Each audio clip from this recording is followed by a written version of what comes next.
Estudos que fiz mostram que brincadeiras assustadoras ajudam a desenvolver resiliência emocional contra medo e ansiedade. Quando seu cérebro não utiliza algo, os neurônios podem ser usados para outra função. Assistimos a um filme de terror que pode ativar o sistema nervoso parasimpático, responsável pelo descanso e digestão, acalmando você fisiologicamente. Existe um ponto ideal para o medo ou para sentir medo? Existe um ponto ideal para a quantidade perfeita de medo. Então, curiosidade mórbida. Isso é uma ideia tão interessante. Eu nunca teria pensado que havia ciência por trás disso. Não sei porquê, é claro que existe, mas me explica o que é isso, sabe? Eu sempre cresci achando filmes de terror assustadores. Eu realmente não gostava deles. Sim, eu assistia às vezes na TV, mas como eram editados, não eram tão ruins. Mas aí, quando eu vi algo tipo Jogos Mortais, porque uma namorada minha gostava de filme de terror, eu fiquei tipo, quem? Que tipo de pessoa sem moral assiste a tudo isso? E o que era realmente estranho nela é que ela ficava tricotando enquanto a gente assistia alguém. Ela ficava relaxada, Ela só está relaxando e alguém está tendo a cabeça cerrada fora. E ela dizia, Eca, sabe? E eu ficava tipo, Eca, eu sim, pelo menos Eca. Então, o que está acontecendo aqui? Bem, você sabe, você disse, você mencionou isso primeiro. Você nunca pensou que alguém estudaria algo assim, e então imediatamente você disse, bem, é claro que estudaram. Bem, eu pensei a mesma coisa. Quando comecei a estudar isso, pensava o oposto. Achei normal que as pessoas estudassem isso, pois se você perguntar a alguém, em qualquer lugar, se já sentiu curiosidade mórbida, todos entendem. As pessoas citam exemplos de quando já fizeram isso, certo? Talvez fiquem curiosas sobre o cara suspeito da balada que trabalha nisso. Minas de areia fria. Mineração de areia fria. Acho que é esse o termo, né? E aí eu pensei, com certeza as pessoas já estudaram isso, e quando comecei a pesquisar, simplesmente não havia ciência sobre isso. Isso foi há uns 5, 6 anos, no máximo 7. Então pensei, ok, interessante para um estudante de pós-graduação, né? Você achou algo que todos conhecem, mas ninguém estudou. Isso é uma mina de ouro. Então a primeira coisa que eu tive que fazer foi tentar definir isso, certo? Nós tínhamos todos esses conceitos sobre o que é curiosidade mórbida, meio que na cultura popular. Críticos de cinema comentavam bastante sobre isso, especialmente nos filmes de terror, e muitos tinham opinião semelhante à sua. No começo eles diziam, bom, quem é que assiste esse tipo de coisa moralmente decadente, né? Essa era basicamente a resposta. Eles assistem por serem moralmente decadentes, por falta de empatia ou por buscarem adrenalina. E eu acho que todo mundo meio que aceitou isso, inclusive psicólogos e, sabe, pesquisadores de mídia. Quando comecei, era um pouco cético sobre essa resposta imediata e pensei, ok, talvez isso explique parte disso. Mas eu pensei, talvez. É mais sobre a curiosidade do que sobre a necessidade de ver algo, sabe, moralmente repugnante porque você é moralmente repugnante.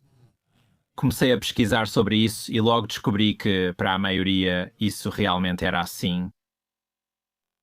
Como outros tipos de curiosidade, mas neste caso sobre algo perigoso. Defino curiosidade mórbida como interesse ou curiosidade por coisas perigosas, certo? E isso pode aparecer em formas não fictícias, como crimes reais, que obviamente é provavelmente o exemplo mais popular disso. Mas eu acho que até mesmo as notícias, sabe, as notícias atuais, estão cheias de ameaças.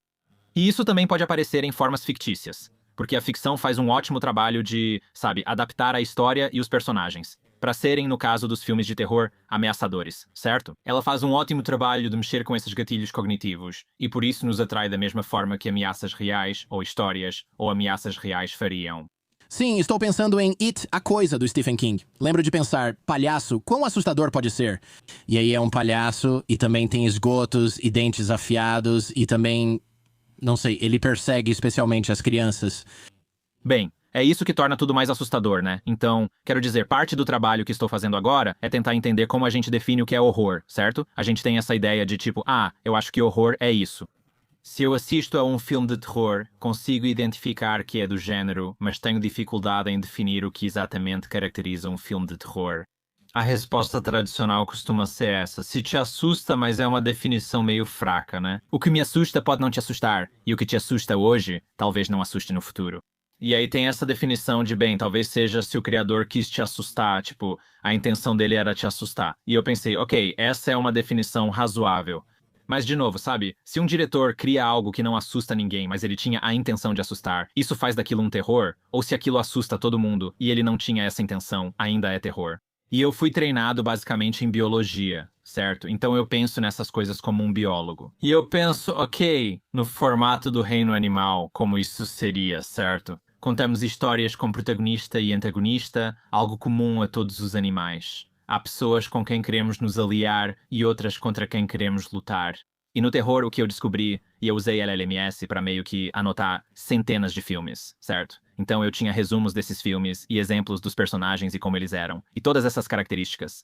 E o que eu descobri foi que, em filmes de terror, havia distintamente um vilão muito poderoso, um vilão forte, como Pennywise em It, certo? E um protagonista muito vulnerável, e isso era realmente único do terror. É o único gênero onde o herói não é muito forte, não é muito capaz, ou pelo menos está muito sobrecarregado pelo vilão. Então, no caso de It, de novo, você tem um vilão poderoso, uma coisa de palhaço sobrenatural, um palhaço que muda de forma. Você também tem apenas crianças normais, os protagonistas mais vulneráveis possíveis, criando a fórmula perfeita para uma história de terror. Isso desperta nossa curiosidade mórbida de forma incrível, pois revela que, sendo tão vulneráveis, como tentamos enfrentar algo tão terrível. Sim, acabei de assistir esse no fim de semana. Enquanto preparava isso, também vi o Telefone Preto. Sim, já viu esse? Assisti aos dois porque minha esposa viajou e os sogros ficaram com as crianças. Então pensei, agora tenho tempo livre. Preciso desperdiçar esse tempo sem produtividade, mas enfim. Justifiquei dizendo que era pro programa e estou me preparando. Assisti os dois e foi interessante porque, de novo, são crianças. E elas são sequestradas por esse cara assustador com uma máscara de Satanás que é simplesmente ridiculamente louco e malvado. Elas precisam escapar ou matar ele, contando com a ajuda de outras crianças, que são basicamente fantasmas. Acho que posso dizer isso, não considero spoiler. Acho que tudo isso está no trailer, e você está certo. É uma receita única, você não vê nada parecido no gênero tradicional de herói. O Thor não é um personagem vulnerável que não tem chance nenhuma, né?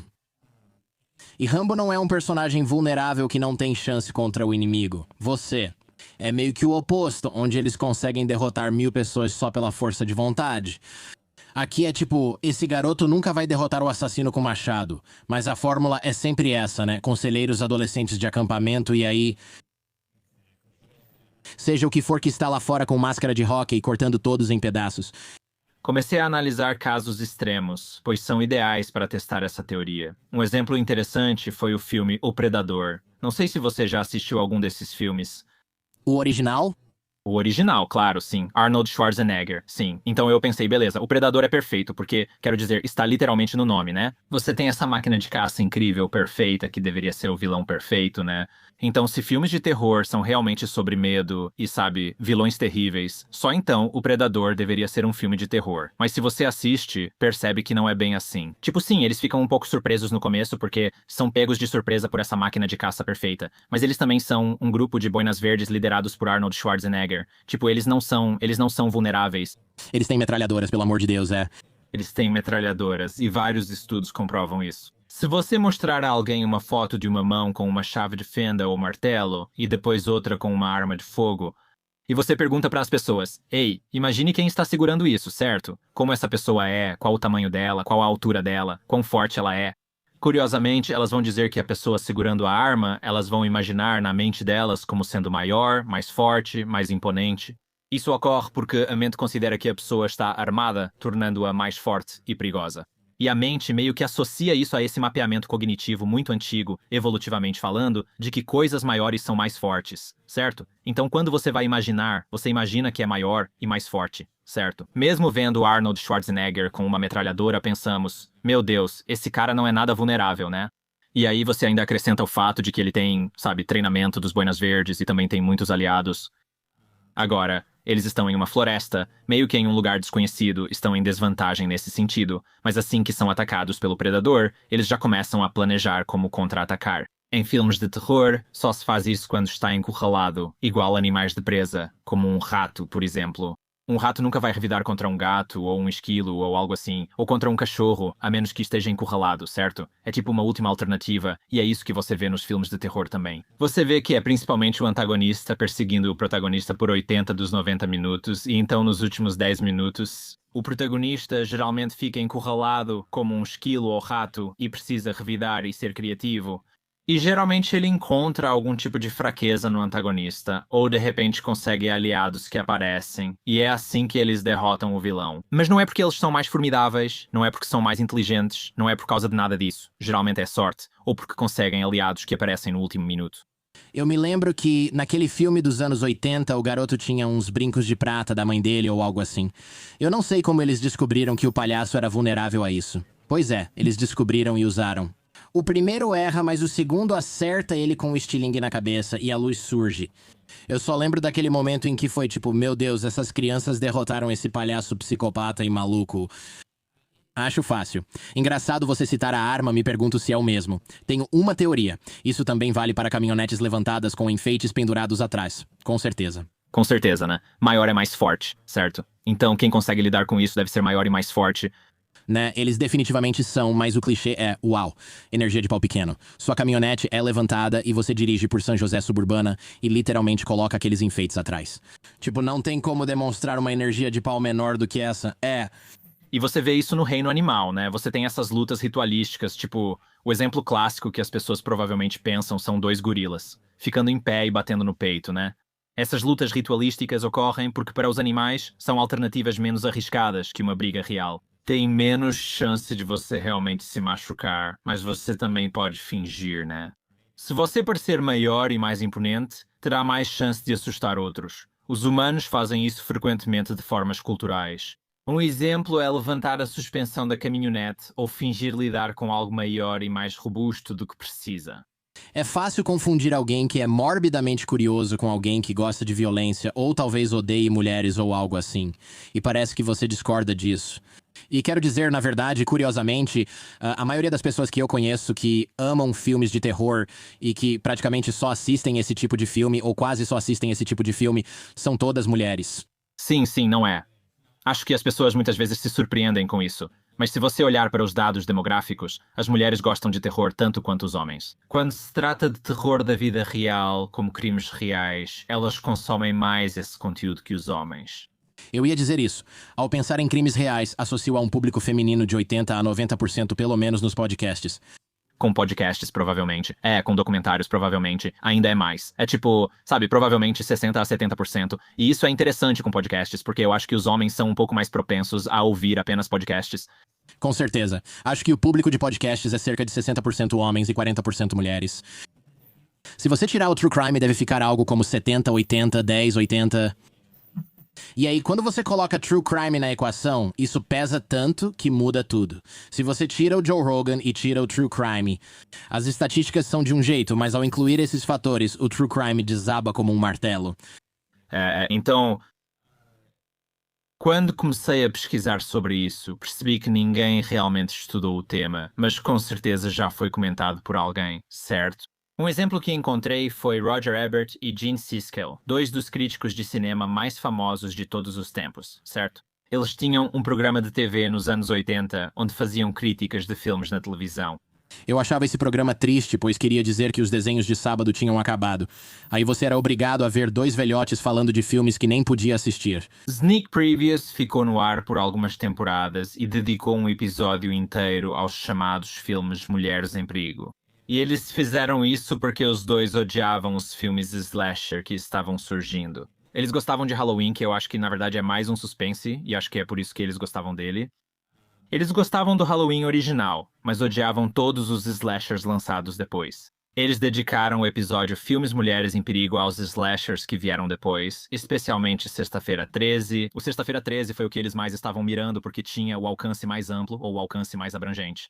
E como o Gene Siskel, por exemplo, ele escrevia para, acho que o Tribune, e o Ebert escrevia para o Sun-Times, ambos em Chicago. E na crítica oficial do Siskel sobre Sexta-feira 13, o Sexta-feira 13 no Tribune, que era lido por mais de 1 milhão de pessoas, revelou o final para desencorajar o público de ver o filme. E então ele fez, tipo, uma versão original do cancelamento, onde ele expôs o presidente da empresa. Acho que foi a Paramount que lançou isso. Ele publicou o endereço do presidente e incentivou as pessoas a enviarem cartas de ódio para ele, e depois publicou o endereço da atriz principal. E ele não conseguiu encontrar, ela morava numa cidade pequena, então ele não conseguiu achar o endereço dela, então ele publicou o que conseguiu.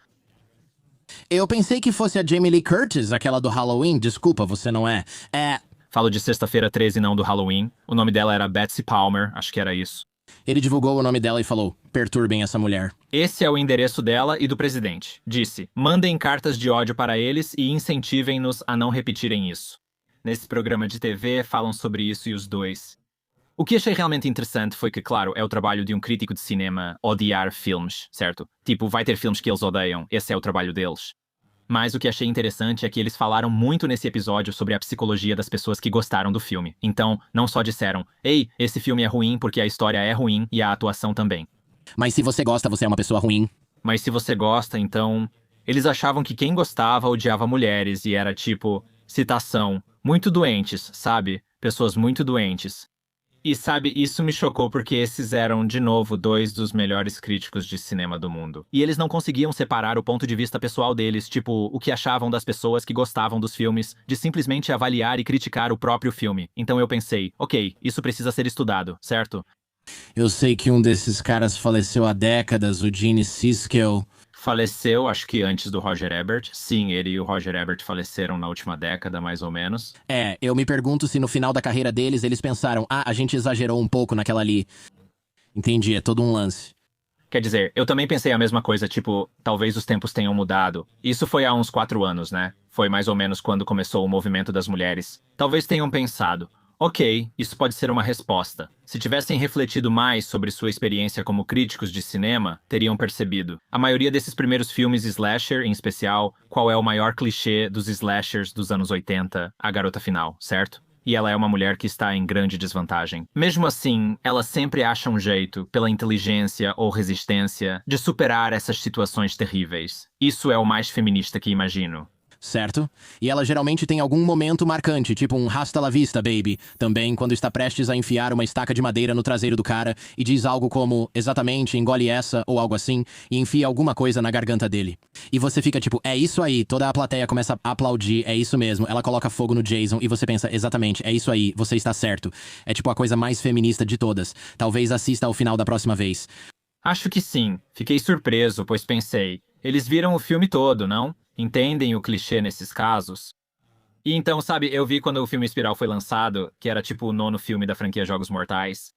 Teve outro crítico de cinema bem conhecido que publicou uma crítica ácida, o que tudo bem, sabe?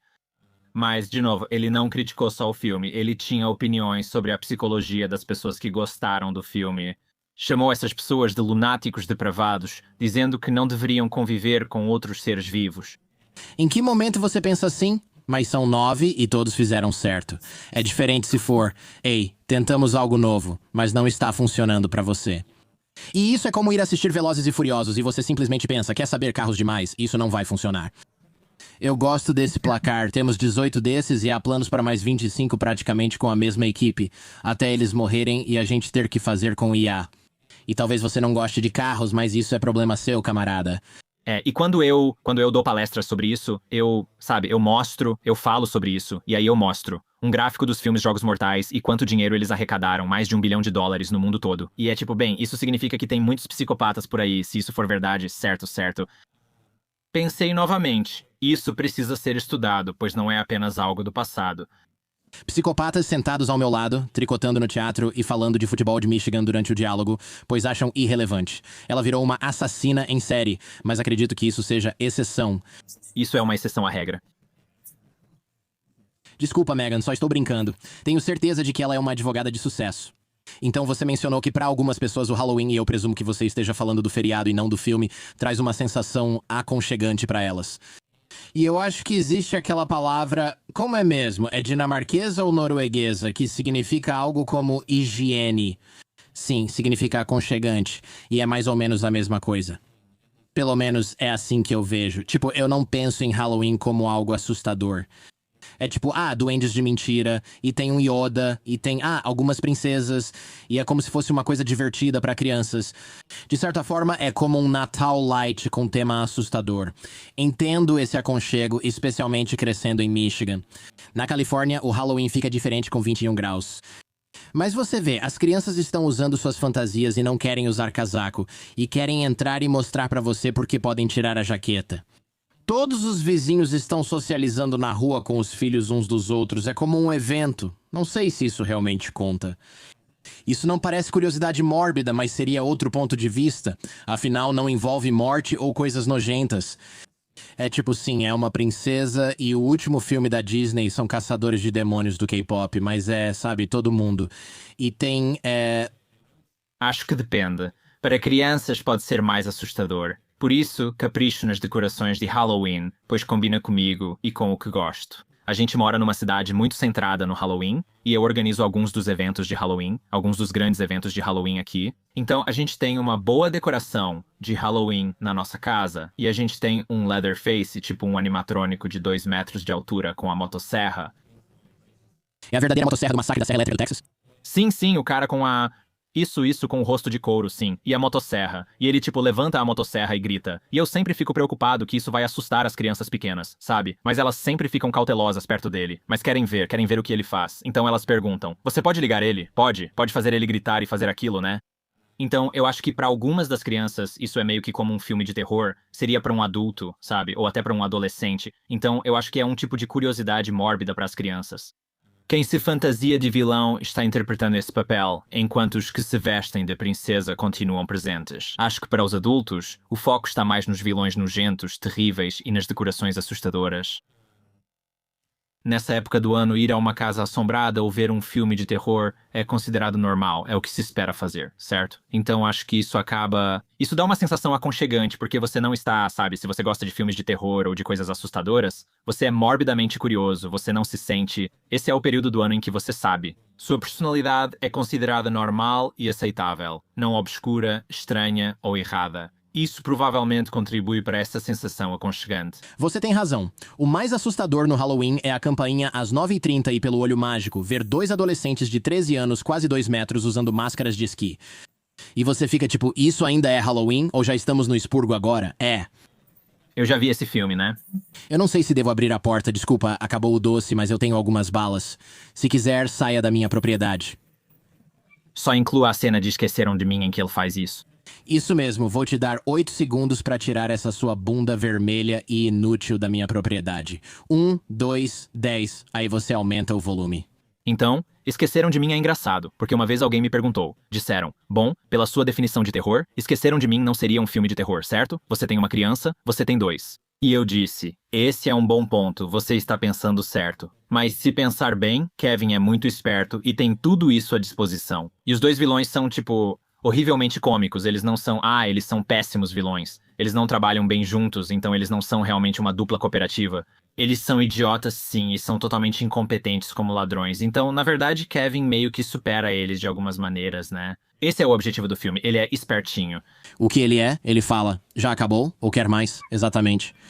Exatamente. Se fossem ladrões competentes, seria um filme de terror, como se fosse o cara do telefone preto batendo na porta dele. Mas não é, porque são incompetentes. Os vilões não são tão fortes e o protagonista é meio... Sabe, ao falar em formidável, muitos fatores contam, mas principalmente tamanho e força. Porém, há outras coisas que tornam alguém formidável, certo? Se você tem uma arma, é inteligente ou tem aliados, isso aumenta sua formidabilidade, certo? Kevin é inteligente, tem recursos, mas não é grande nem forte.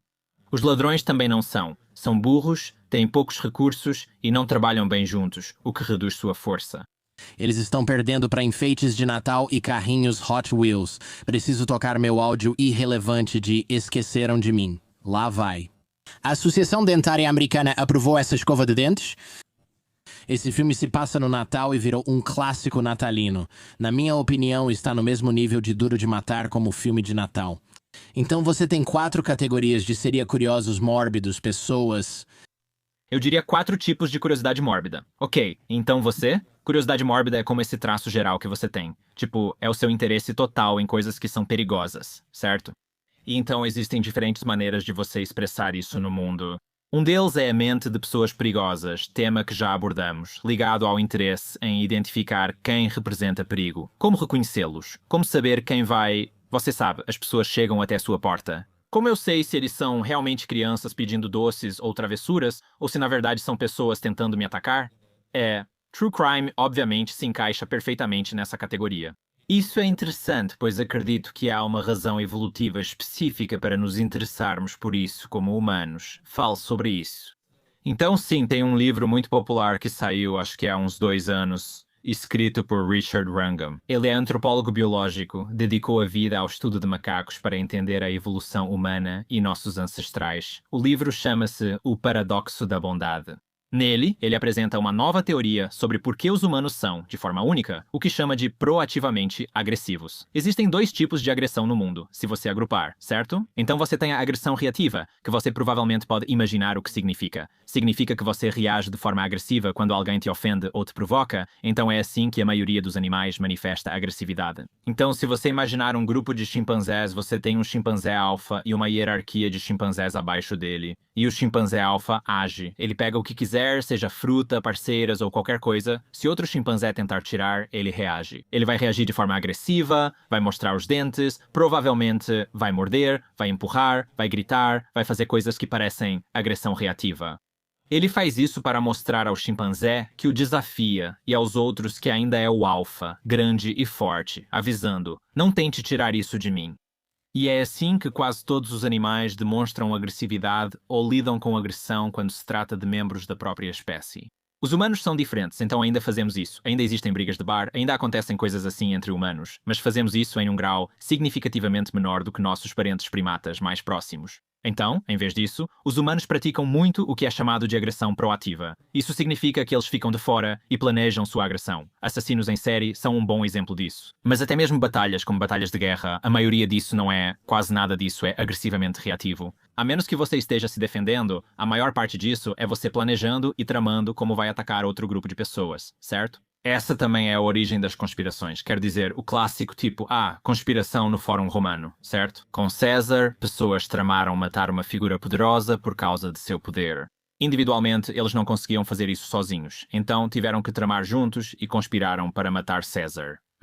Então... Rangão argumenta que quando a linguagem evoluiu, então vamos dizer há cerca de 300 mil anos, obviamente, há uma margem de erro bem grande. Tem uma grande margem de erro para mais ou para menos. Mas vamos supor que há cerca de 300 mil anos, os humanos passaram a ter essa nova habilidade de tramar e planejar e depois compartilhar esses planos com outras pessoas. E isso é algo que nenhum outro animal, obviamente, tem. É como compartilhar planos com alguém e depois planejar fazer algo no futuro. E o que isso permitiu aos humanos foi, na verdade, mudar suas hierarquias sociais, como suas estruturas sociais eram organizadas.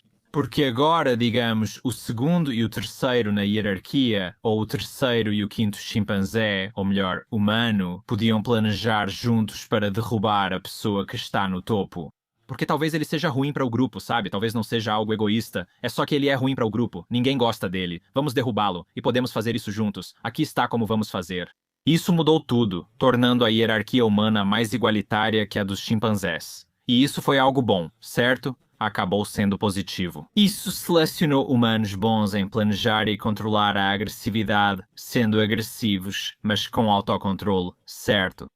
E eram bons em pensar no futuro. Todas essas são coisas boas. Desde que essa pessoa esteja ao seu lado e seja moral, conforme sua visão de moralidade, às vezes surge alguém antissocial com as mesmas habilidades. O que elas se tornam então? Eles se tornam alguém que é um parasita, alguém que, se for extremamente violento, pode ser um serial killer, sabe?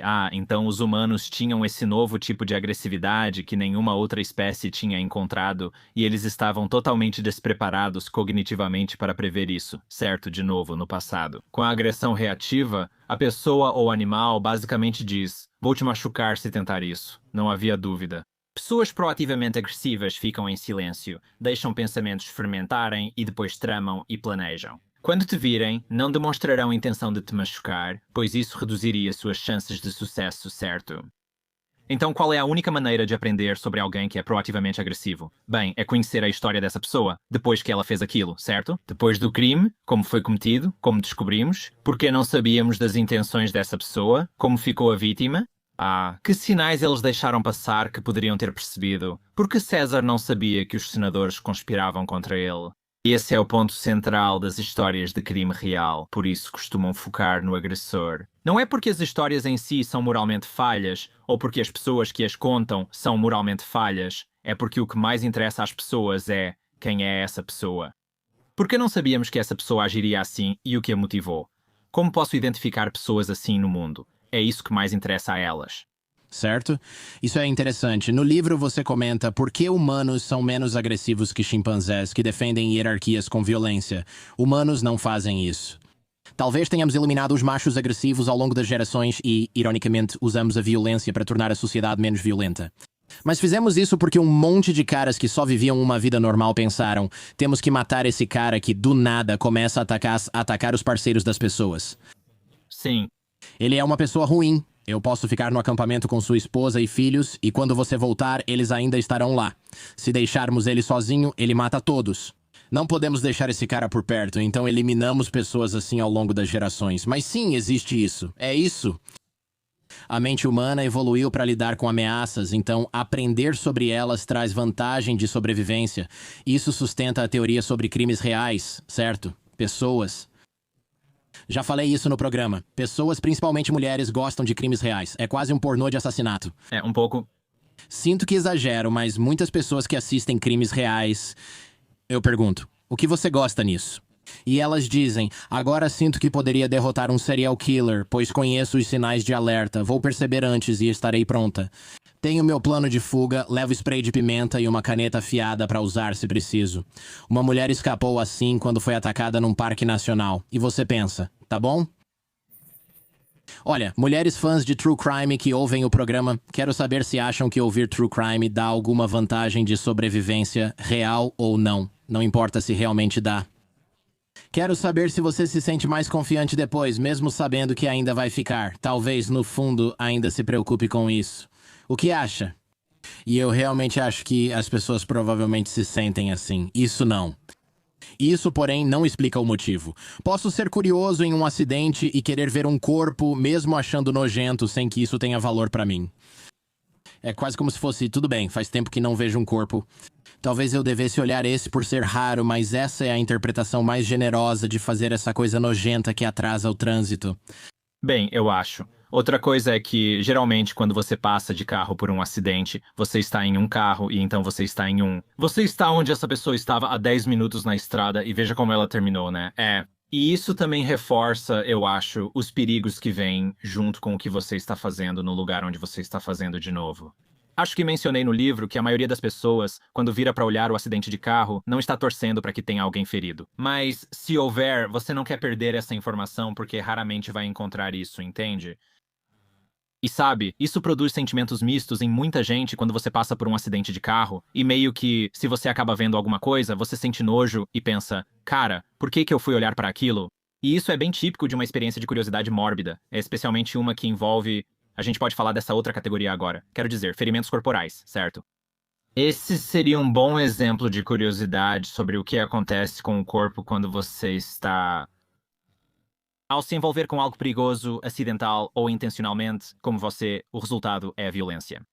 Esse é o tipo de interesse por lesões corporais. Esse também é interessante, porque eu acho que, na verdade, existem várias pressões sobre o interesse em lesões corporais. Eu acho que essa é uma delas, certo? Vamos lá, você entende o tipo, certo? Isso é perigoso? Estou mesmo fazendo isso? Quais as consequências disso?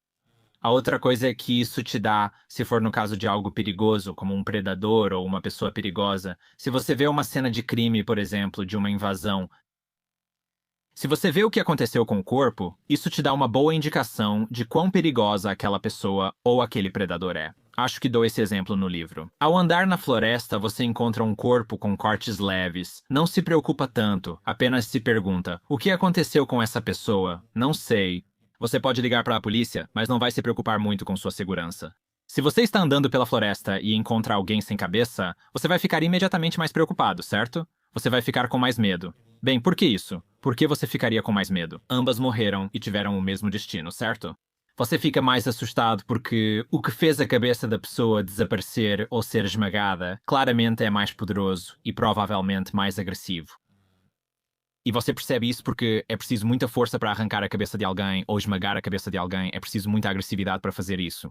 De certa forma, você percebe o perigo de algo pelos ferimentos corporais, não só por predadores ou vilões, mas também por doenças. Tipo, até curiosidades médicas eu acho se encaixariam nisso. Médicos e enfermeiros devem ter curiosidade sobre o funcionamento do corpo e o que pode dar errado para se interessarem pelo trabalho. Eu sei que tem uma fã do programa, pelo menos uma, que trabalha com patologia de autópsia, e ela posta coisas no Instagram e é sempre assim, patologia de autópsia, 1G e backup. E eu fico tipo, Parece tão clínico, né? É. mas também é tipo, ei, o que houve? Achei que te seguia. E ela responde, minha conta foi deletada de novo. Porque são coisas interessantes e ela adora ciência. Mas, por exemplo, mostram um braço decepado em um torno e você pensa, talvez devesse avisar sobre isso. Quer dizer, é o Instagram que diz, isso é violência gratuita. E ela responde, mas também é ciência. Só acaba sendo meio nojento. Então ela meio que tem que andar nessa linha tênue onde ela diz, se você quiser ver as outras fotos disso, tem que ir pra esse site. E é um saco ter que fazer isso. Eu trabalhei na Meta e trabalhei mais ou menos nessa área, e por causa do meu histórico, eu era um pouco... Tentei implementar mudanças que não ocorreram. Você sabe, sobre mostrar conteúdos pesados e censurar certas palavras. Não sei se ainda é assim, mas costumava ser. Se você digitasse horror no Facebook ou Instagram, surgia um pop-up com uma tela perguntando: Ei, está tudo bem com você? Eu pensava, você não pode? Você não pode fazer isso com pessoas que não estão ativamente suicidas, porque você pode acabar empurrando alguém para esse caminho. Se elas não estão e só estão procurando um grupo de terror ou algo assim, sabe, ou uma página no Facebook ou algo do tipo, Tudo bem, quero saber onde outros fãs de filmes de terror conversam. Jogos Mortais 11. então se você diz que não estou bem, é isso mesmo. É estranho, nojento, horrivelmente doente. Acho que isso parte de uma boa intenção. Estamos tentando evitar que pessoas suicidas ou vulneráveis sejam expostas a influências negativas. Realmente acredito que vem de um bom lugar. Foi feito de forma tão generalizada e sem saber que nem todos que fazem isso têm algum problema. De novo, eu não sei onde isso acabou indo. Acho que isso só reforça a ideia de que, se você busca algo assim, as pessoas pensam que há algo errado com você. A curiosidade mórbida realmente parece ser a forma da natureza de nos colocar em uma posição para aprender algo sobre os perigos ao nosso redor. E você vê isso nas fábulas. O exemplo que você dá no livro é o da Chapeuzinho Vermelho, né? Onde tem o lobo. E aí eles identificam como é um lobo na floresta. Me fala um pouco sobre isso. Bom, isso parece bobo, né? Se eu te perguntasse, tipo, você acha que Chapeuzinho Vermelho ensina alguma coisa pra alguém? Você vai dizer, não muito, talvez não entrar na floresta, tipo, talvez essa seja a lição. Mas pense, e se você fosse uma criança vivendo 1000 anos atrás? Em algum lugar da Europa medieval, você não sabe ler, não tem escrita mesmo, eu acho, mas não sabe ler. Você não tem internet, não tem televisão, não tem livros ilustrados, nada disso. Como você sabe como é um lobo? Como você sabe que deveria até evitar um, né? Você aprende isso quando criança, ouvindo uma história sobre um lobo. Crianças realmente têm medo dessas coisas, então se você simplesmente contar uma história sobre um lobo e todas as coisas terríveis que ele vai fazer, isso provavelmente só vai assustá-las e, tipo, elas não vão ficar tão interessadas nisso. Você suaviza e transforma em uma história mais envolvente, com um protagonista semelhante à criança, ingênua e vagando sozinha pela floresta. Exatamente o tipo de pessoa que seria presa de um lobo, e então você descreve como é o lobo ao descrever o antagonista. Então, quando ela encontra a avó, quem é o lobo? Claro, disfarçado de pele de cordeiro ou algo assim. Spoiler caso não tenha lido Chapeuzinho Vermelho. A vovó não sobrevive. A vovó não sobrevive, ela não está lá. Ele pergunta, que braços grandes você tem? Ela responde, para te abraçar melhor, claro. Lobos e canídeos, em particular, usam as patas traseiras dianteiras para agarrar a presa, o que é um pouco diferente, na verdade, do que você tem. Grandes felinos. Grandes felinos geralmente pulam e vão direto na jugular com os dentes. Lobos agarram mais e mordem as pernas, diferente dos grandes felinos, que atacam direto à jugular. Ela comenta, que pernas grandes você tem? Ele responde, é para correr melhor. Lobos, afinal, são muito rápidos. Que orelhas e olhos grandes você tem? Ela responde. É para te ver e ouvir melhor. Lobos são ótimos rastreadores, muito bons em encontrar pessoas e presas.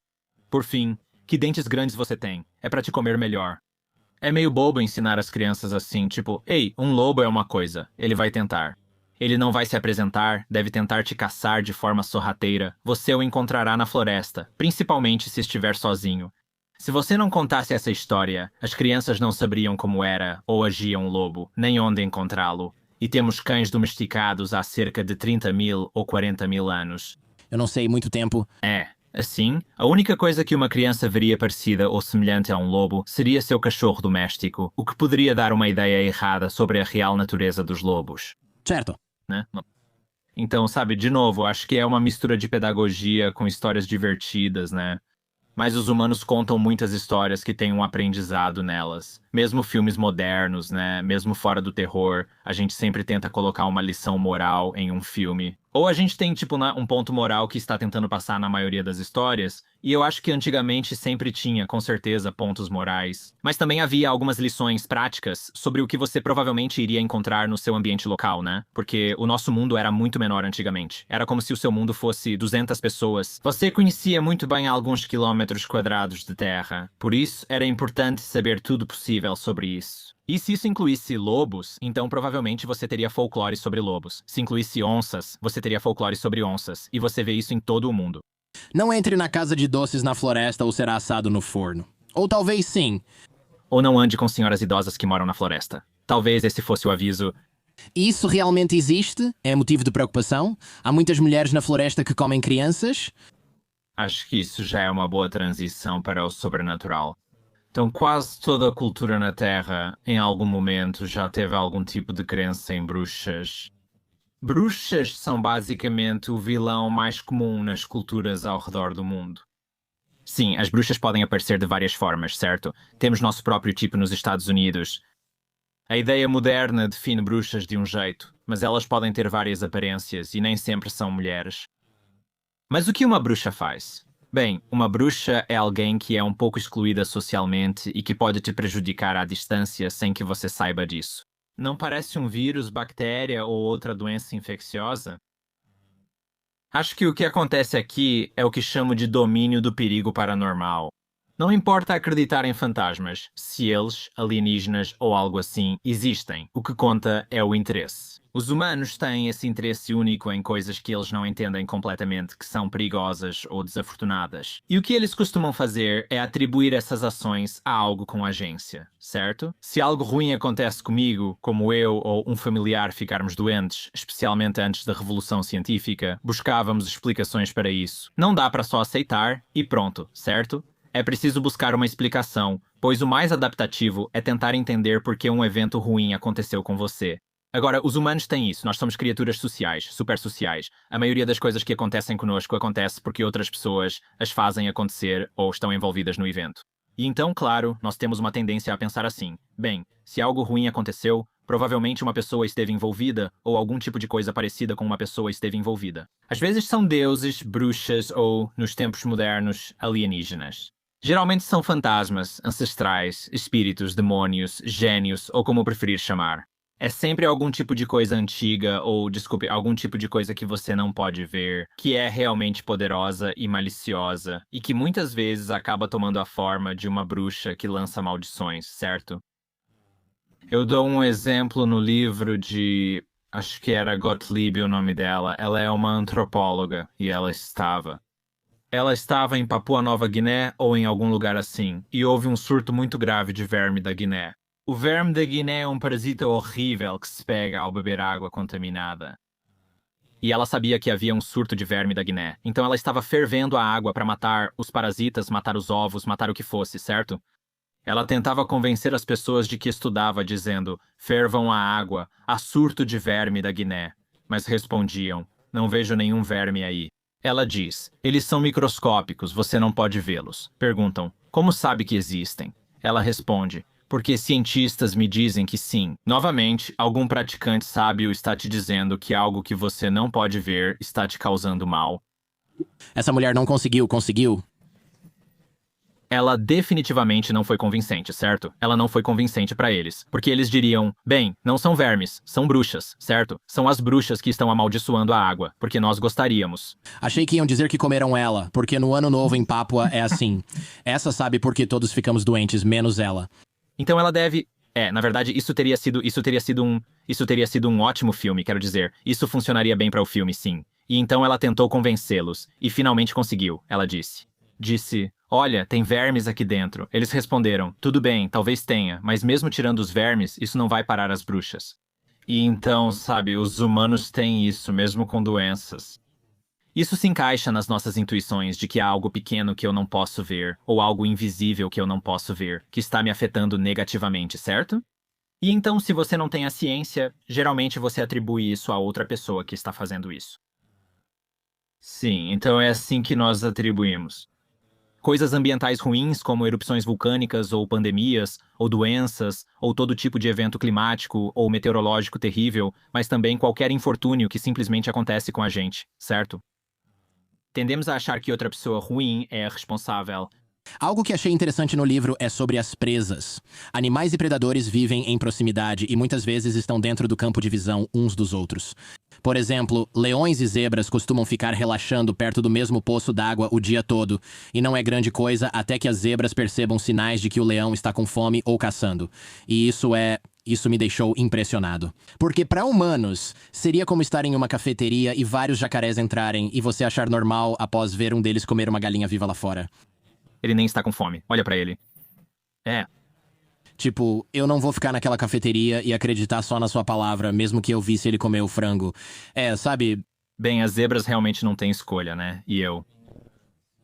Elas não têm escolha. E em boa parte da natureza, você vive meio que perto dos seus predadores, né? É assim que funciona, porque os predadores querem te comer, então, claro, eles te seguem e vivem perto de você, certo? Então você pode imaginar, bem, uma zebra, sabe, deveria sempre correr toda vez que vê um leão, porque isso seria, de novo, o óbvio a se fazer, né? Mas se elas fizessem isso, estariam sempre correndo e esgotariam todos os seus recursos calóricos. Não teriam tempo para acasalar, não teriam energia para acasalar, não conseguiriam comer e manter a energia. Claro, é exatamente isso que o leão gostaria, que a zebra corresse o tempo todo e ficasse exausta, porque aí, quando ele sentir fome, pode simplesmente pegá-la sem problema nenhum. Então, as zebras são incentivadas, de uma perspectiva evolutiva, a entender ou tentar entender quando o predador delas está realmente perigoso. Então, quando ele está com fome, no caso do leão, ou quando está motivado a caçar. Se você tem um gato em casa, provavelmente sabe que os gatos passam cerca de 20 horas por dia dormindo. É basicamente o que eles fazem na maior parte da vida. Um gato estava atrás de você no início, Ele estava. E aí, o que ele estava fazendo? Ele estava dormindo, né? dormindo. Eu nem sabia se era real. Pensei, será uma tela do Zoom com um gato falso? Uma almofada? Então ele desceu, tipo, cansei dessa entrevista. Tô cansado. Essa conversa não é pra dormir. Vou sair. Ele ficou tipo, já ouvi essa conversa antes, vou pra outro lugar. Grandes felinos, como os leões, também dormem cerca de 18 a 20 horas por dia. E é assim de novo. Quando a zebra percebe que o leão não parece estar com fome ou não parece motivado a caçar, e está em uma posição segura para observá-lo. Ela faz isso porque reunir informações sobre ele é algo bom. Ela pode reconhecer, tipo, quantos leões estão por aí? Ele parece realmente estar com fome? Ele está realmente caçando? Ou está só deitado por aí? Então elas estão meio que avaliando o seu cenário de perigo, o cenário de ameaça. E a zebra não está sozinha. Gazelas fazem isso com guepardos e peixes com lúcios em corpos d'água. É um instinto bastante comum para animais de presa, sob certas condições, inspecionar predadores. Agora, os humanos são realmente únicos, porque no restante do reino animal só se aprende sobre o predador parando e olhando-o diretamente. Seus colegas não conseguem te ensinar isso porque não conseguem conversar da mesma forma. Você não tem livros ou cultura transmissível de nenhuma forma, não pode aprender sobre isso desse jeito. Os humanos, é claro, têm ambos os tipos de histórias. Podemos contar histórias verdadeiras, mas também podemos criar versões de histórias que são realistas. Podemos ter inúmeras formas de interagir com algo perigoso, o que facilita nosso aprendizado sobre o perigo. Porque podemos contar isso na forma de uma história, onde você realmente não está em perigo enquanto aprende sobre o assunto. E isso nos torna incrivelmente curiosos, de forma mórbida, em comparação com outros animais. Li que homens e mulheres já fantasiaram vividamente sobre matar alguém. A maioria dos homens e mulheres já fez isso, mas a taxa de homicídios é baixa. Acho que a maioria não age conforme esses desejos. Só achei curioso que muitos já pensaram, quero matar aquela pessoa. Achei que só eu pensava assim. Mas achei que era só comigo.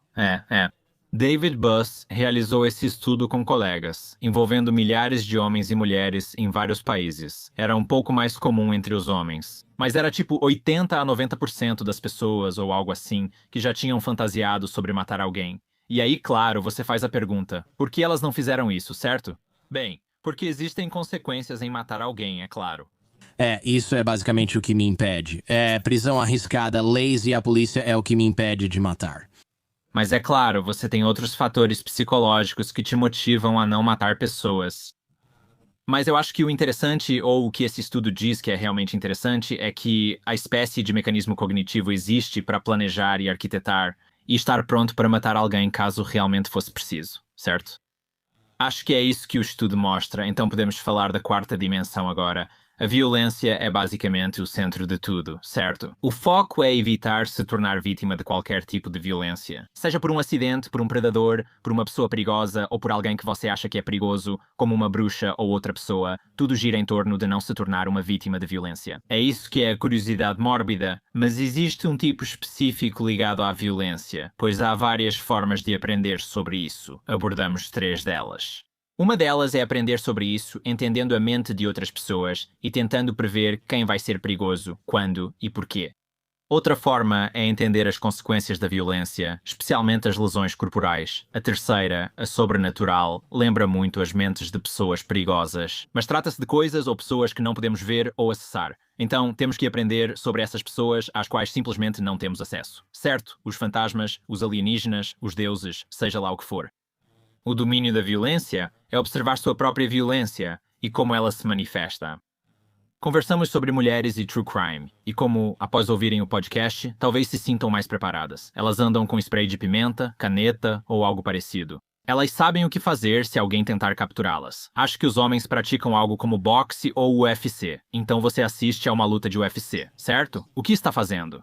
Você pode gostar disso porque aprecia o esporte ou sua natureza competitiva. Você pode ter um lutador favorito, mas está apenas assistindo simulações de lutas reais, são combates de verdade, as pessoas se machucam, mas há limites, certo? Há um árbitro para impedir excessos e algumas regras. Quando digo simulação, é só isso que quero dizer. Não é uma briga sem limites, mas você está assistindo à coisa mais próxima de uma briga sem limites que você pode ver. E você está vendo o que é bem-sucedido e o que não é, quem tem sucesso e quem não tem, e como isso se desenrola. E eu acho que os homens fazem isso em um grau muito maior do que as mulheres. As mulheres tendem a fazer o planejamento prévio. Elas tendem a planejar, tipo, ok, quem vai ser perigoso? Quem eu posso prever que seria perigoso? Homens tendem a se interessar mais pelo ato violento em si, o que acho que se relaciona aos tipos de violência a que homens e mulheres estão expostos. Quero dizer, homens são mortos muito mais do que mulheres, de longe, em qualquer tipo de violência. Mas as mulheres, se forem sofrer algum dano, tendem a ser prejudicadas por alguém que conhecem muito bem, o que geralmente é o caso em histórias de crimes reais. É como um parceiro, um interesse romântico ou alguém que está tentando se aproximar delas. E no caso dos homens, eles tendem a ser mortos por pessoas que não conhecem, então geralmente são mortos por estranhos. E isso também é verdade historicamente. Sabe, batalhas e guerras, e até brigas de bar hoje em dia, certo? Você tende a se machucar ou ser morto por alguém que não conhece bem. É assim que as brigas costumam acontecer. Não é alguém com quem você convive, ou seu melhor amigo, geralmente é um rival ou um estranho. Então, eu acho que isso simula algo que os homens historicamente tiveram que enfrentar, que é o perigo de uma pessoa desconhecida ou de um homem desconhecido. E nesse caso também é uma violência cara a cara, em vez de uma violência premeditada. Sim, isso é interessante. Eu quero falar sobre videogames e videogames violentos. Porque, quero dizer, eu me lembro quando Mortal Kombat foi lançado e foi uma loucura, e era tipo, tudo bem, você tem Street Fighter que são caras de desenho animado lutando. Mas não, agora isso parece meio real, mesmo que eles sejam ninjas ou algo assim e estejam fazendo coisas sobrenaturais.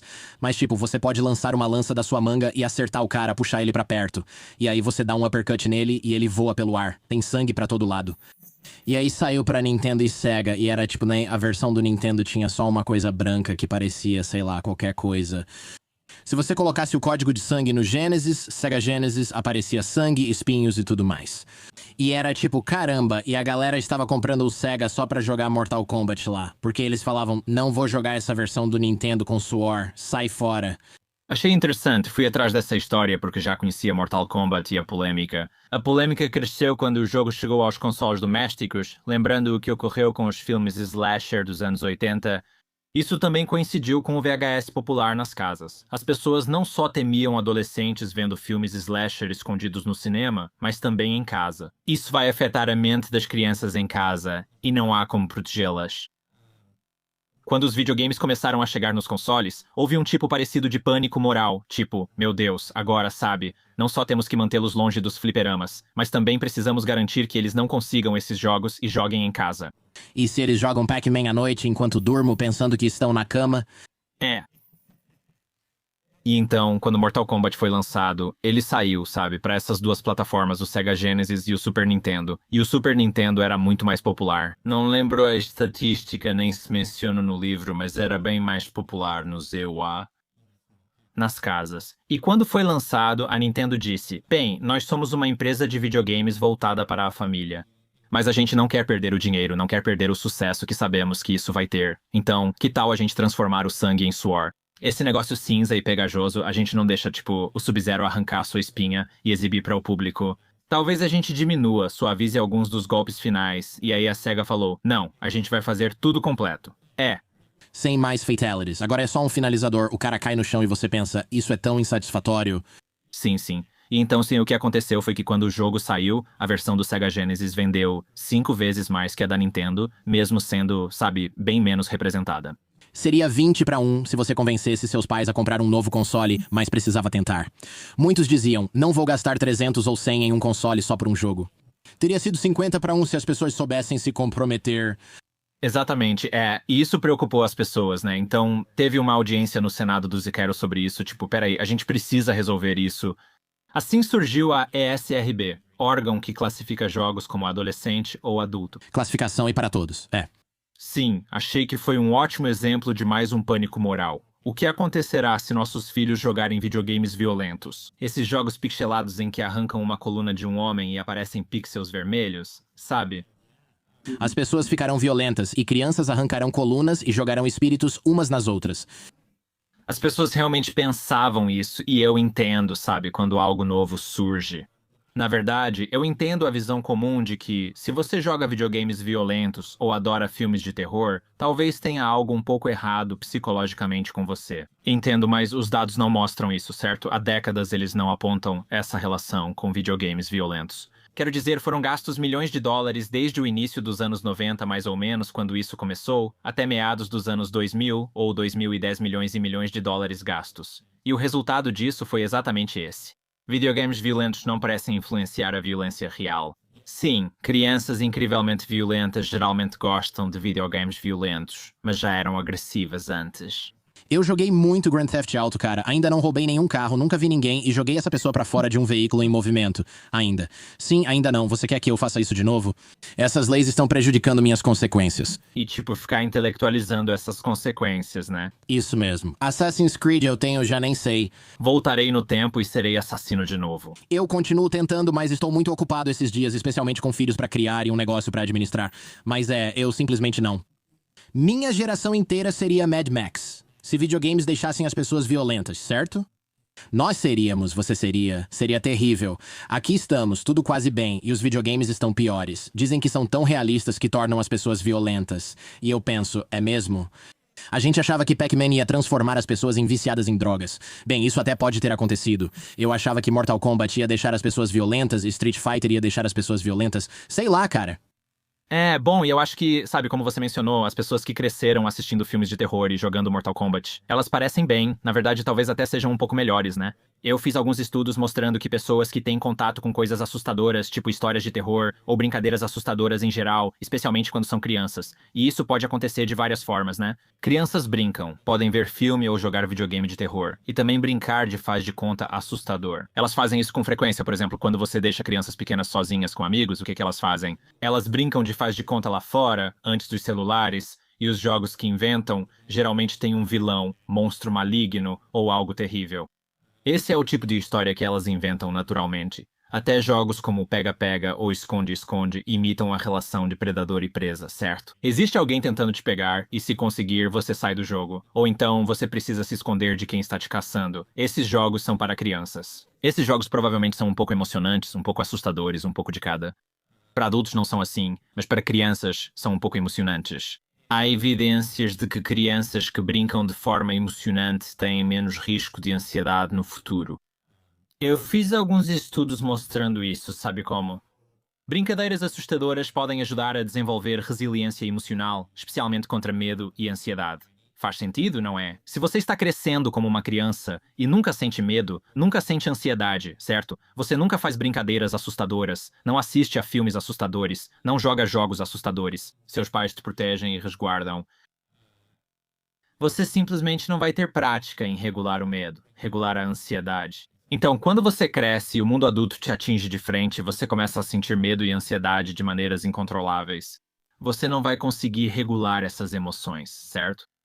Se tivesse brincado de coisas assustadoras na infância, teria desenvolvido regulação emocional para diminuir o seu medo, diminuir a sua ansiedade, lidar com a incerteza. E isso não significa que você precisa ir assistir, sabe, Jogos Mortais aos 13 anos, só significa que você só precisa se envolver com coisas que te assustam, certo? Para que você se sinta realmente com medo, realmente ansioso, mas ainda assim, de certa forma, seguro.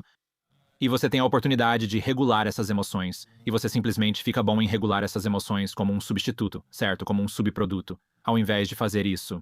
Achei interessante que as pessoas olham para rostos e fotografias, exceto se houver violência, e então as pessoas focam nisso. E faz sentido, né? Quando alguém está ferido ou assassinado, por exemplo, se alguém é morto, se eu ouço sobre isso, quero saber os motivos. Se eu leio sobre alguém que foi assassinado enquanto fazia trilha e a pessoa foi simplesmente esquartejada, eu fico tipo, ok, mas eu quero. Eu fico esperando que essa pessoa tenha feito algo ruim. E que tenha sido tipo, não foi só um cara aleatório que seguiu eles e eles estavam em um carro ou algo assim. Certo. Tipo, não, isso. O que aconteceu foi que essa pessoa teve um caso com a esposa de outra pessoa e esse cara era um criminoso violento. Esse homem também era do submundo, foi à floresta checar sua plantação de maconha e acabou morto e esquartejado. Isso é bem mais aceitável do que família saindo pra trilha e um serial killer psicopata matando todos. Você está falando do diabo? Você está se referindo àquele caso do covil do diabo que aconteceu? Não, exatamente. Essa é uma história que aconteceu há alguns meses. Bem, isso aconteceu. Então eu moro em Eureka Springs, Arkansas. E isso aconteceu tipo meia hora de onde eu moro, no Covil do Diabo. Parque Estadual. Que nome infeliz para um lugar. Talvez eu renomei esse lugar após esse incidente. Então esse cara, de novo, que não tinha ficha criminal nem nada, entrou em um parque estadual e matou um homem e a esposa dele na frente de... Ou matou um homem na frente de... Acho que a esposa estava na frente das crianças, que conseguiram escapar de algum jeito. Meu Deus. E eles não sabem nada sobre isso. Ele está, tipo, sob julgamento agora. E eles não sabem por que ele fez isso ou qualquer coisa assim, certo? Mas claro, as pessoas querem saber por que ele fez isso. E o mais importante, porque assim você pode fazer uma avaliação sobre se eu seria... Quais são as minhas chances de ser vítima? Porque, como você disse, ele dormia com a esposa e depois descobriu que ela era casada, o que causou tudo isso. Ou talvez ele e o marido tivessem um acordo suspeito que deu errado. Isso faz você se sentir mais seguro na floresta. Mas se foi realmente só um ato aleatório de violência, isso faz você se sentir um pouco mais assustado. E você fica. De repente, você consegue se colocar naquela situação e pensar, caramba, sabe? Talvez eu deva pensar 2 vezes antes de fazer isso ou aquilo, ou talvez eu deva levar spray de pimenta comigo, ou talvez eu deva levar qualquer coisa comigo, né? Então ele estava armado? Como fez isso? Isso é nojento, acho que ele tinha uma faca. Meu Deus, foi uma história terrível e triste. Se interessar por uma história assim não quer dizer que você não fique triste com isso, certo? Acho que isso também acontece. Isso é terrível, isso é realmente horrível. Sim, e você pode ser. Eu acho. Eu acho que as pessoas pensam nas emoções como coisas singulares, tipo, eu me sinto feliz, ou eu me sinto triste, ou eu me sinto com medo, ou eu sinto tal coisa. Não é incomum sentir várias emoções, certo? Você pode sentir curiosidade sobre algo, mas também ficar triste ou com nojo disso. Na verdade, geralmente você sente curiosidade sobre coisas que te deixam triste ou com nojo. Essas são as coisas que são importantes de aprender, importantes de conhecer, e elas importam. E tipo, nesse caso, sabe, uma das questões que as pessoas costumam me perguntar é se existem desvantagens na curiosidade mórbida. Porque eu costumo falar sobre, sabe, os possíveis benefícios. E eu faço isso porque realmente acho que existem alguns benefícios potenciais que ainda não foram explorados. Há um estigma histórico contra a curiosidade mórbida, pois muitos já percebem seus aspectos negativos. Por isso, fiquei curioso sobre os possíveis benefícios. Se existirem, quais seriam? E existem alguns lados negativos nisso, certo? Você pode, tipo, se eu ficar em casa só assistindo crimes reais o dia todo e não sair para o mundo e interagir com as pessoas, vou começar a me sentir paranoico. Posso começar a achar o mundo e as pessoas mais perigosos do que são, mas acredito que esses pontos negativos são relativamente fáceis de contornar. Tipo, você só precisa sair para o mundo e interagir com pessoas de verdade para colocar alguns limites nessas crenças, certo?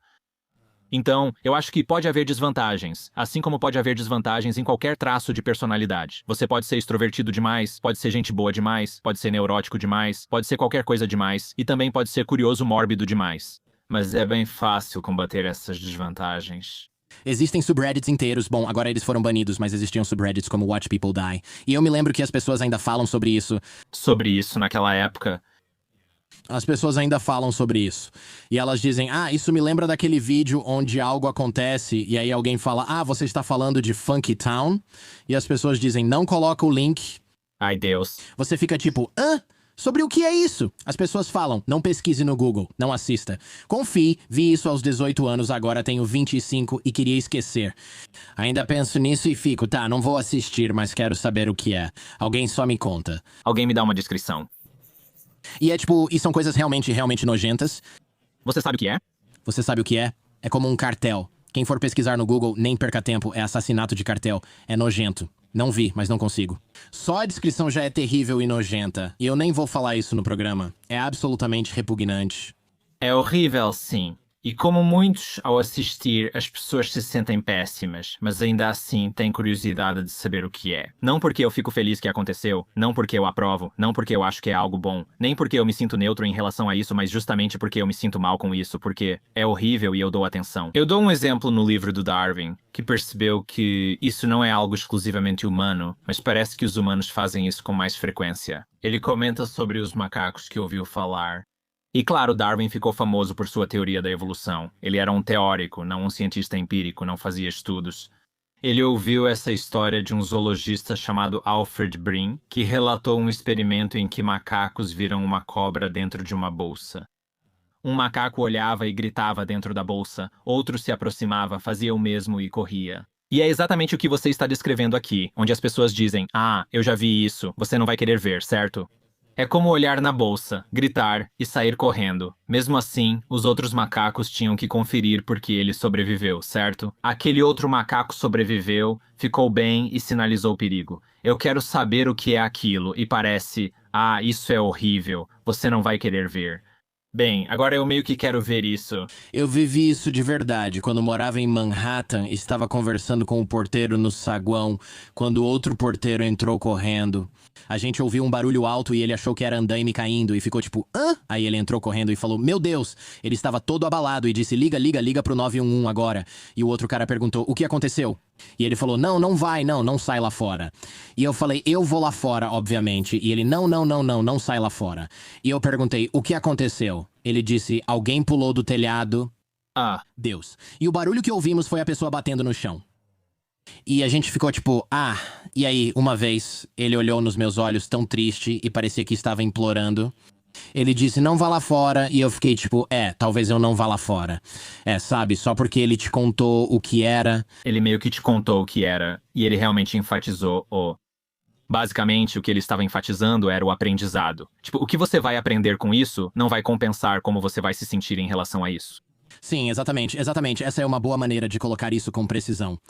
Mas, cara, violência brutal realmente, ou qualquer coisa grotesca, realmente desperta essa curiosidade mórbida. E faz sentido. Esse tipo de líder medieval pensava assim: não apenas matem essas pessoas e façam elas desaparecerem, cortem suas cabeças e coloquem-nas em estacas ao longo da estrada até a nossa fronteira com o outro lugar. Assim, ao entrarem, verão o que acontece com invasores. Serão desmembrados, pendurados e deixados para os pássaros ou o que for. Ou melhor, realizar uma execução pública para mostrar o poder do Estado e o que pode acontecer com as pessoas. É exatamente isso que está sendo feito. E não será de um jeito comum, será algo tipo Coração Valente, onde eles ficam assim... colocando na roda, Estão puxando os intestinos dele enquanto ele assiste e grita e todos apenas observam. Mas hoje em dia não existe mais o risco de sentir a violência como antigamente, né? Você tinha que estar perto da violência, tinha que ir até a execução pública para ver isso. A menos que você more no Irã ou país similar, não está na Coreia do Norte. Não dá mais para fazer isso. Agora só assiste TV, joga videogame, é mais seguro e agrada mais gente, né? Eu não quero uma execução pública. Quer dizer, talvez um pouco, mas não de verdade. É só porque você tem acesso. Você pensa que pode pesquisar no Google, né? Mas e se não pudesse? Uma das perguntas mais comuns que me fazem é: nós somos? Por causa do fácil acesso a qualquer tipo de coisa violenta, você pode imaginar, tipo, eu posso digitar qualquer coisa violenta no Google e encontrar um vídeo disso. Provavelmente nós somos mais curiosos de forma mórbida, ou isso é ruim? E eu geralmente digo, bom, com certeza temos mais acesso a isso. E temos acesso a coisas que são irrelevantes para nós, certo? Temos acesso a coisas que estão acontecendo a milhares de quilómetros de distância que não dizem respeito a nós ou a qualquer pessoa que conhecemos. Isso não é realmente tão útil agora. Historicamente, isso teria sido útil porque estaria acontecendo se você visse algo assim, você não tinha uma tela. Então, é como se fosse algo que aconteceu com você, ou com alguém que você conhecia, ou alguém que você poderia conhecer. Era como em uma comunidade pequena, certo?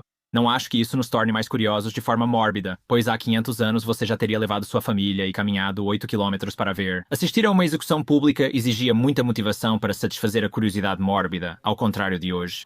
Mas é a única coisa acontecendo essa semana. Então vamos lá. Sim, é isso. Exige muita energia e motivação pensar, beleza, vou andar descalço 8 quilômetros só pra ver esse cara ser decapitado. Sabe, talvez pra mim isso é tão mórbido e curioso quanto assistir alguns vídeos na internet, né? É, você tá certo, mas eu não teria meu filho de 5 anos nos ombros pra ver um vídeo de execução de cartel. É, exatamente. Fico pensando se há algo evolutivo em os humanos quererem saber como alguém morreu. Será que quero ver isso? Foi doença? A pessoa morreu? Beleza, cortaram a cabeça dele, foi aquele cara, ele fez algo ruim, tá, tudo certo. Ou tipo, por que essa pessoa simplesmente morreu de repente e ficou cheia de feridas no rosto? Preciso saber mais sobre isso, não quero que aconteça comigo.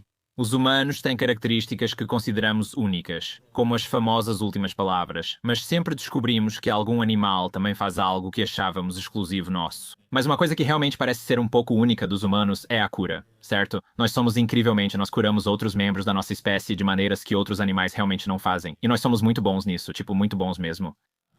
Isso nunca teria acontecido, esse artefato cultural nunca teria surgido, se não fôssemos curiosos sobre, bem, por que há furúnculos no corpo daquela pessoa? Como podemos impedir isso? Por que essa pessoa caiu e morreu de forma misteriosa? E demoramos a perceber, sabe? Achávamos que eram bruxas ou algo assim e buscávamos soluções, certo? Nós inventamos contrafeitiços, criamos, sabe, efígies ou totens que iriam curar ou proteger você. Tentamos encontrar formas de curar o que não entendíamos na época. Se a lesão era visível, muitas vezes preparávamos pastas para aplicar no ferimento. Os chimpanzés também fazem isso um pouco. Mas quando se tratava de coisas que nós, como você disse, tipo, alguém simplesmente morreu e não sabemos o motivo. Agora, com a ciência, tipo, o motivo pelo qual ela foi desenvolvida é porque éramos curiosos sobre isso. Tipo, por que isso aconteceu, o que causou esse problema e como posso impedir que isso aconteça. Essa é a essência da medicina, não é? Eu adoraria falar sobre sonhos, porque sonhos, veja, obviamente. Frequentemente simulamos conflitos com ameaças que encontraríamos no mundo real e muitas que não encontraríamos. Quero dizer, eu definitivamente fujo de seres sobrenaturais de vez em quando nos meus sonhos. Isso não faz sentido, talvez sejam pessoas ou só estou em um momento ruim. Mas achei interessante que você, no livro, escreve sobre um estudo feito com homens que vivem na selva na América do Sul. Então, em algum lugar na Amazônia. E os sonhos deles eram sobre aranhas e cobras e coisas assim, mas não sobre o que tem lá, como onças ou algo do tipo. Acho que é mais provável serem picados por cobras ou aranhas do que por um grande felino. Não sei. Sim, havia diferenças de gênero ali. Acho que isso foi feito nos anos 80 por um antropólogo chamado Gregor. Os homens tinham mais chances de ter sonhos ruins ou assustadores, pesadelos com cobras e aranhas. Então por que seria isso? Bem, ou insetos voadores tipo venenosos. Bem, se você vive na selva, é meio difícil estar preparado para uma cobra ou para uma aranha. Tipo, você não tem uma arma que seja particularmente boa para lidar com, tipo, insetos venenosos ou cobras venenosas, certo? Você só precisa encontrá-los e pode matá-los de qualquer jeito, mas não há um método eficaz para isso agora. Os homens saíam para caçar e encontravam situações para as quais não estavam preparados. Jaguares são realmente. Predador comum na América do Sul representa um problema antigo para humanos e outros primatas. Tivemos a chance de aprender mais sobre eles, onde encontrá-los e como enfrentá-los. É provavelmente mais fácil enfrentar um jaguar com uma lança do que uma cobra, certo? Porque a cobra que você não vê pode morder sua perna e aí você está ferrado. O jaguar pode surpreender você ou alguém do grupo por um instante. Quando você vê ele, é um alvo grande, acerta com uma lança e pronto. As mulheres, na verdade, tinham pesadelos piores com jaguares ou outros membros de tribos perigosas, ou coisas com as quais elas não estavam preparadas para lidar lá no alojamento. Então, se um jaguar entra na aldeia, as mulheres estão lá sozinhas, os homens estão fora caçando ou algo assim. Elas não estão preparadas para isso, que é realmente perigoso. Isso mostra algumas diferenças de género. Não sei sobre sonhos modernos, mas certamente na ficção moderna. Mulheres costumam gostar de histórias sobre homens perigosos para mulheres, enquanto homens preferem histórias sobre homens perigosos para outros homens. Os únicos livros que os homens leem mais do que as mulheres são os de história militar, que é, você sabe, o único gênero que os homens leem mais do que as mulheres. E a história militar, claro, é sobre homens prejudicando outros homens, que é o tipo de coisa com a qual os homens historicamente tiveram que lidar. Então, os sonhos são meio que um sistema de aprendizado de ameaças. Bem, alguns sonhos, eu suponho, são um sistema de aprendizado de ameaças. Eu me pergunto se filmes de terror nos ajudam com isso. Porque, sabe, depois que eu assisti Telefone Preto, eu fiquei tipo, como é que eu vou sair do porão, né? Esses foram meus sonhos nos dias seguintes. Os sonhos ainda são a última fronteira da consciência. A gente não entende bem, né? Há uma teoria interessante. Claro, todo mundo já teve um sonho antes. Sim, elas sabem disso. Entendem o que é, que sonhos são estranhos e não fazem muito sentido. As histórias têm furos e as imagens são estranhas. Às vezes você pode voar ou fazer outras coisas malucas, mas ainda assim são simulações audiovisuais que têm algum tipo de enredo, mesmo que seja estranho. E se você não tivesse, os nervos dos seus músculos meio que se desligam quando você está dormindo, você realmente agiria como nos sonhos. Estudos em outros animais mostram que, ao cortar certas conexões neurais, eles agem como nos sonhos, frequentemente realizando manobras defensivas. Então não é só uma alucinação audiovisual, mas também estimula os neurônios motores corretos para fazer você se mover. Desenvolvemos um mecanismo para impedir isso, como se encontrássemos uma forma de parar. Então, isso é muita maquinaria complexa para algo que não tem uma causa ou não tem um motivo para existir, certo? Então, sabe, se você é um biólogo e vê algo assim, tipo, uau, isso exigiu muita direção evolutiva específica para que essa maquinaria surgisse. Então, provavelmente teve uma função, certo? Deve ter aumentado a aptidão em algum momento, mesmo que hoje não mais. E existe uma teoria interessante sobre por que os sonhos surgiram em primeiro lugar, e a teoria diz que, bem, teria sido bastante útil para simular encontros com vários tipos de ameaças enquanto você dorme. Porque você pode se preparar para elas, talvez literalmente, mas também emocionalmente de novo, preparando como você lida com o estresse, basicamente, mas também talvez os perigos que são locais para você e relevantes para você. E isso pode ser uma boa explicação para por que esse mecanismo evoluiu em primeiro lugar. Agora, uma vez que ele está lá, podemos sonhar com todos os tipos de coisas, certo? Mas é como se as pessoas que inicialmente fossem capazes de sonhar com essas coisas, provavelmente também seriam vistas como algum tipo de mago clarividente em sua sociedade. Tive um sonho com isso e aconteceu, certo? Já passamos por isso. Provavelmente vou errar a pronúncia, mas é tipo, no seu romance, sabe? Entender o significado dos sonhos e como podem prever o futuro sempre interessou todas as culturas, não é? Afinal, sonhar é algo estranho. Tipo, você vai dormir, é como se você morresse por umas 8 horas. Você não existe no mundo real, mas na sua mente você está em outro mundo. Sabe, é estranho o que acontece com os animais. Você não consegue dizer o que é real e o que não é, e nosso corpo muitas vezes não consegue distinguir o que é real e o que não é. Digo, você mencionou no livro que todos nós já vimos um cachorro ou um gato sonhando, se já tivemos um animal de estimação, certo? E eles estão correndo e se mexendo. E até mesmo os polvos sonham e soltam tinta enquanto dormem, então eles não estão desperdiçando esses recursos e energia à toa. Na maioria das vezes não percebemos a diferença. E o interessante sobre isso é que, tipo, gatos, sabe? Você falou sobre fluxo de gato, fluxo de rato, fluxo de cachorro. Quero dizer, somos vários, somos pelo menos, digamos, conservadoramente. 70, talvez milhões de anos divergindo de pequenos mamíferos assim, certo? Ou seja, essa maquinaria existe há muito tempo nos mamíferos.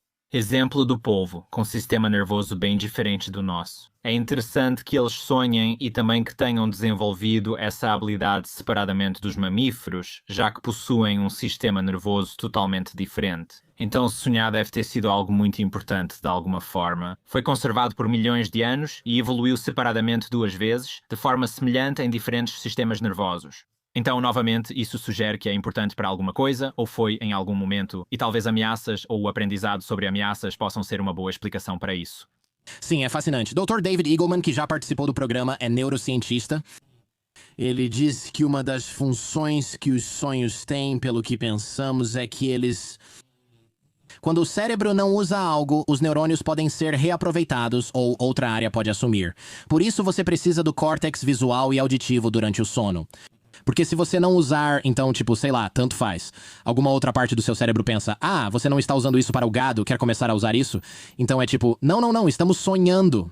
Então eu estou vendo coisas mesmo com os olhos fechados, estou ouvindo e sentindo coisas mesmo com os olhos fechados e estou dormindo. Então o cérebro pensa, beleza, isso está em uso, então tudo certo. Por outro lado, você pode só ter um grande caleidoscópio com música sem precisar ficar em um. Você tem uma viagem de ácido durante o seu sonho? Ter uma viagem de ácido. Então, basicamente, isso serve a uma função além da teoria da conservação do cérebro, ou seja lá o que for. Acho que eles só estão lá. Não seria preciso um enredo nem conexões com neurônios motores. Cortar essas conexões evitaria agir e se machucar dormindo, mas isso exige muita engenharia. Exige mesmo. Paralisia do sono parece que estou pulando, mas não estou. Às vezes chuto os cobertores. Isso levanta outra questão. Mas eu não estou lá fora no telhado da casa agora, a menos que eu tenha algum tipo de distúrbio do sono que algumas pessoas, claro, têm. E aí, poxa, tem toda essa coisa de sonho lúcido, onde uma parte do meu cérebro pensa, espera aí, isso não faz sentido. Ah, estou sonhando. Bom, nesse caso, dane-se, esse monstro, cai fora daqui. Quero ir pra uma festa irada numa ilha tropical, não ser perseguido descalço na neve por esse cara de máscara de hóquei. Cai fora. Sabe, eu posso simplesmente mudar toda a receita. Agora você é o diretor. Sou o diretor e tenho poderes mágicos, não quero passar esse tempo assim, não. Acho interessante que você consegue. Pessoas nervosas alugam mais filmes de terror, por isso medrosos gostam desse gênero. Perguntei a amigos e eles dizem, eu estava estressado por não receber pagamento em dia, meu filho não fazer tal coisa e minha mãe me enchendo de problemas. Agora vejo essa pessoa sendo picada com um machado e de repente me sinto melhor com minha vida. E é tipo, ok. Não é bem assim, Schadenfreude, certo? Não é como, estou feliz que isso aconteceu de novo com essa pessoa. No acidente de carro, por exemplo, você não fica feliz pelo que aconteceu com eles. É só que a gente se compara com todas as outras pessoas que vê na Noah, né? Por isso que o Instagram é meio ruim, porque as pessoas ficam curando a vida delas pra parecer perfeita. Ao entrar lá, você pensa, minha vida é ruim perto da dessa pessoa com tanta coisa acontecendo. Ao ver um filme de terror, geralmente assistimos alguém vivendo o pior dia de sua vida. E quase sempre, o que quer que esteja acontecendo com a gente não se compara com isso. Então é meio que um bom choque de realidade, tipo, é verdade, contas são ruins, sabe, coisas da escola são ruins, trabalho é ruim, seja o que for. Mas aquele cara, a vida já foi muito pior historicamente. Hoje vivemos na época mais confortável, se comparado a qualquer outro ser humano do passado. Sim, não, isso é verdade. E é tipo, cara, meu pagamento atrasou, mas eu não estou sendo desmembrado por um cara num porão sujo. Então, quer saber, eu só vou seguir em frente. Isso não quer dizer que o que acontece com você não seja ruim. Claro que é, mas isso traz perspectiva sobre o quão ruim realmente é e pode trazer benefícios psicológicos. Além disso, acho que você faz um ótimo ponto no livro quando diz que você pode ajustar o seu nível de imersão. Eu faço isso porque não sou fã de filmes de terror, mas tipo, se eu sei que vai ter um susto e vão mostrar um corpo, eu abaixo o volume. Talvez eu só assista de canto de olho. Porque eles vão mostrar um corpo morto que ficou congelado por um ano. Vai ser assustador. Eu abaixo o volume porque sei que vão colocar sons altos com violinos e violoncelos tocando juntos. Não quero lidar com isso. Consigo fazer algo assim. Eu não consigo ajustar minha exposição na vida real tão facilmente. Então, o que fazer?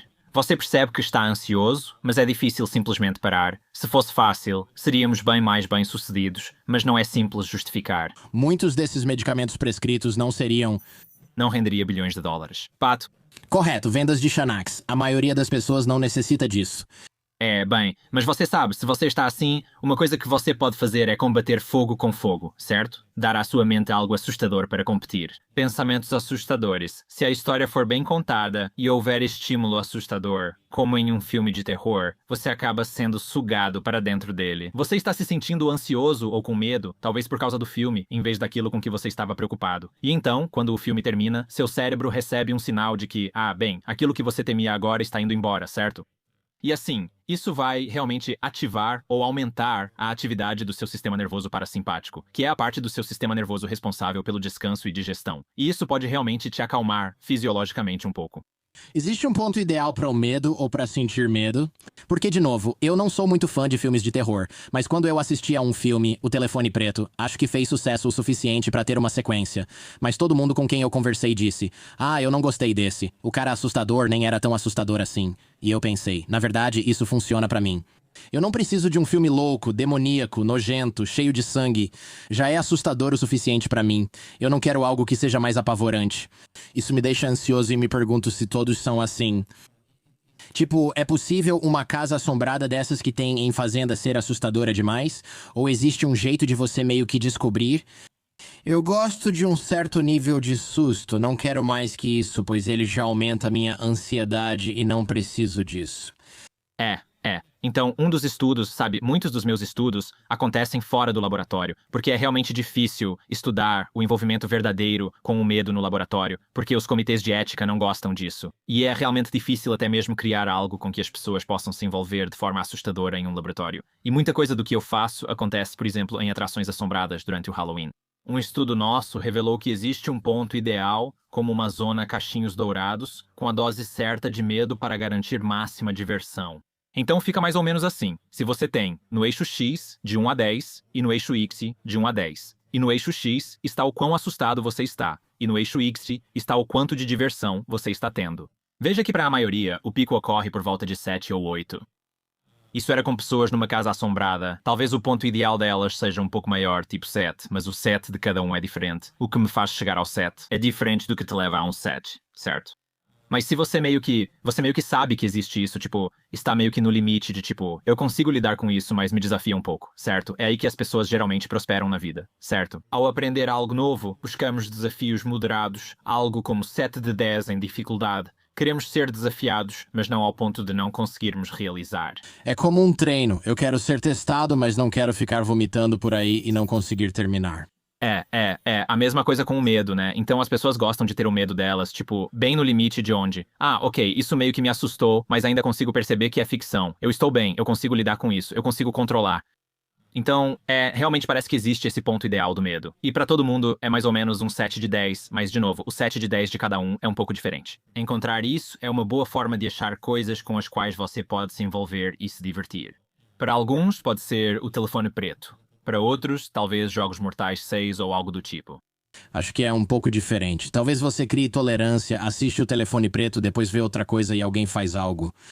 Meus amigos fãs de terror não gostaram de O Telefone Preto porque estão acostumados com Jogos Mortais, então acham o filme simples demais.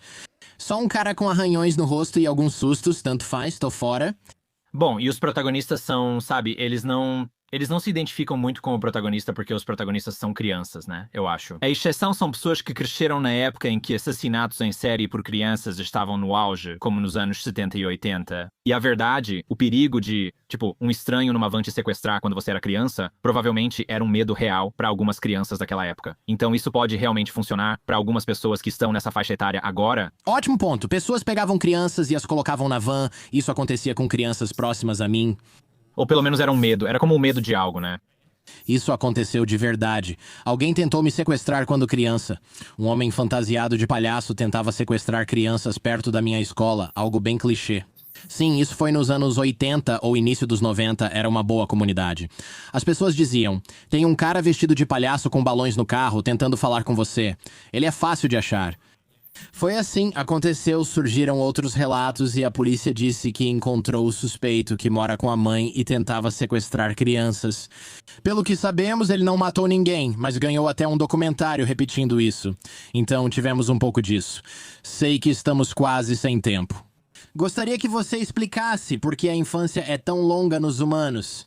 É um parêntese, mas achei interessante no seu livro. Bem, é só meio que um parêntese. Acho que está relacionado a algumas dessas coisas que estamos falando. Então, sim, se você olhar para os filhotes de outros animais, a maioria dos animais tem uma fase juvenil bem curta, certo? E isso faz sentido. Porque a infância é muito cara, tipo, é energeticamente custosa para o indivíduo, é custosa para a família por causa da criança. Os filhotes não participam da coleta de alimentos ou qualquer outra atividade, eles só consomem recursos, certo? Pequenos parasitas, exatamente. Pequenos parasitas, é. Então, é muito caro ter filhos ou ser uma criança. Por isso, você tenta resolver isso o mais rápido possível. Agora, o interessante é que os humanos não só têm um período juvenil longo, mas também evoluíram estágios extras. Por exemplo, temos uma infância tardia que outros animais realmente não têm. Temos uma adolescência prolongada que outros animais também não têm. Então nós temos, sabe, realisticamente, eu acho que as pessoas fingem que são crianças até os 30 anos hoje em dia, mas, sabe, realisticamente você é uma criança pelo menos até os 14, talvez, ou até uns 15 anos, você ainda está meio que aprendendo. Na nossa sociedade, 18 anos é quando você se torna adulto, certo? É um pouco arbitrário, mas 18. Então, 18 anos como jovem é algo inédito, nunca visto. Mesmo se você considerar isso como uma porcentagem, tipo, da nossa expectativa de vida, é uma quantidade enorme de tempo em que estamos apenas consumindo recursos e não contribuindo de verdade. Então, a pergunta, claro, é: por que teríamos esse período juvenil mais longo? Acredito que uma razão seja que animais com técnicas complexas para obter alimento têm períodos juvenis mais longos, pois demoram mais para aprender a se alimentar. Historicamente, os humanos também tiveram isso. Agora a gente só aperta um botão no celular na tela e a comida simplesmente aparece na nossa porta. DoorDash está fácil de usar atualmente.